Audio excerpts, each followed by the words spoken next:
C'est vrai que Erdogan est quand même quelqu'un qui est assez trouble. Ni les Occidentaux ni les Russes ne savent vraiment s'ils peuvent compter sur lui. Et là, bon, il se retourne aujourd'hui vers les Occidentaux alors qu'il était il n'y a pas longtemps avec la Russie. Tout à fait. Erdogan est très imprévisible. By the way, même sa politique économique maintenant est beaucoup plus responsable qu'elle ne l'était avant son élection. C'est-à-dire que le Erdogan de la dernière réélection semble être plus responsable dans la mesure où il a nommé des économistes de haut niveau, alors que précédemment, c'est son gendre qui gérait la Banque centrale, qui était devenu sous le contrôle du président de l'État, de la République. Et puis, il avait cette politique étrangère très trouble, où il se rapprochait des Russes, etc. Aujourd'hui, il semble qu'il soit sincère sur son rapprochement, pour l'instant en tout cas, avec l'Occident, parce qu'il n'a pas d'autre choix pour l'instant. Tant mieux. C'est ce qui a permis effectivement de lever le veto turc sur l'accession de la Suède à l'Alliance Atlantique. Donc pour l'instant, le Erdogan de l'après-dernière élection semble plus fiable, en tout cas pour l'Occident, mais comme on le sait, il peut changer de nouveau. Alors justement, cette adhésion de la Suède et de la Finlande à l'OTAN, est-ce qu'elle coule de source selon vous, ou est-ce que c'est quelque chose, on va dire, qui ne va pas dans le sens de l'histoire ? Vous savez, Vladimir Poutine a été décrété par un compte Twitter ironique qu'il est le meilleur homme de vente de l'année de l'OTAN, n'est-ce pas ?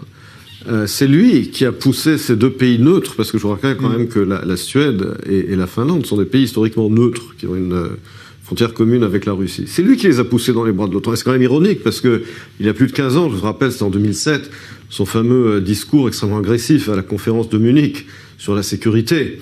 Il avait décrit à l'époque, décrit l'extension de l'OTAN comme une provocation. C'est lui qui a étendu l'OTAN. Avec sa politique agressive, sa politique impérialiste, il pousse les pays neutres dans les bras de l'OTAN, et puis se posant ensuite la question, évidemment, de l'Ukraine, puisque je vous rappelle que c'est quand même lui qui avait envahi la Géorgie en 2008, un an après que l'administration Bush-fils, à l'époque, en 2007, avait proposé l'extension de l'Alliance à l'Ukraine et à la Géorgie. Et donc, effectivement, c'est lui qui est le grand architecte, non seulement de l'extension de l'OTAN, mais également du fait que l'OTAN soit revenue sur la scène internationale. Le président Macron, il y a encore 2 ou 3 ans, avait décrit l'OTAN comme étant en mort clinique. Et aujourd'hui, l'OTAN est revenu à la vie grâce à Vladimir Poutine. Alors justement, l'Ukraine, bon, ça c'est quelque chose de plus problématique, semble-t-il, puisque même les Américains disent non, pour l'instant, c'est pas possible tant qu'il y a ce conflit avec la Russie. Est-ce que vous trouvez qu'il faudra aller plus vite aussi avec l'Ukraine ? Non, je pense qu'avec l'Ukraine, c'est un dossier très délicat. Évidemment qu'il ne faut pas laisser Poutine bénéficier de son agression.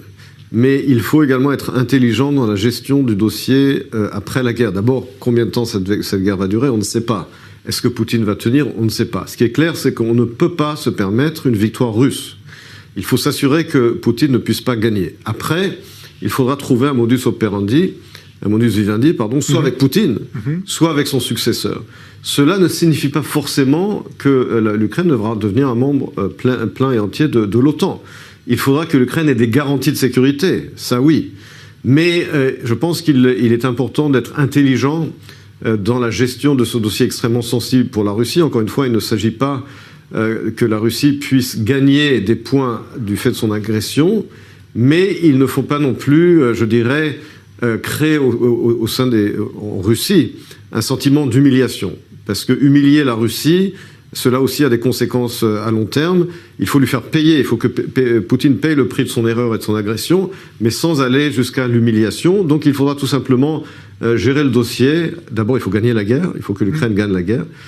Et ensuite, il faudra négocier avec la Russie, mais en position de force. Un dernier mot sur ces livraisons d'armes, toujours plus importantes, toujours plus impressionnantes. Là, aujourd'hui, la France qui livre ces fameux missiles longue portée.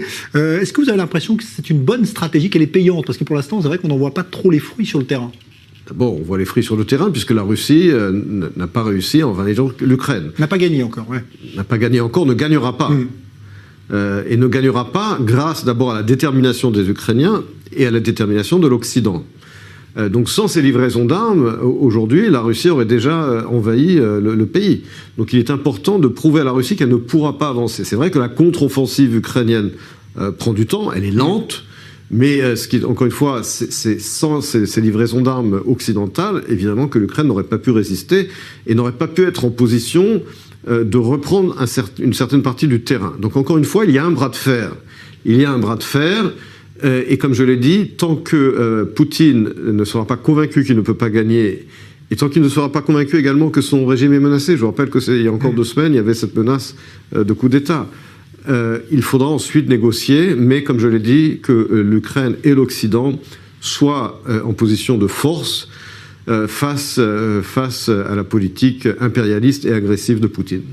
Merci Emmanuel Navon, professeur de relations internationales, directeur d'Elnet Israël. Voilà pour ce sommet de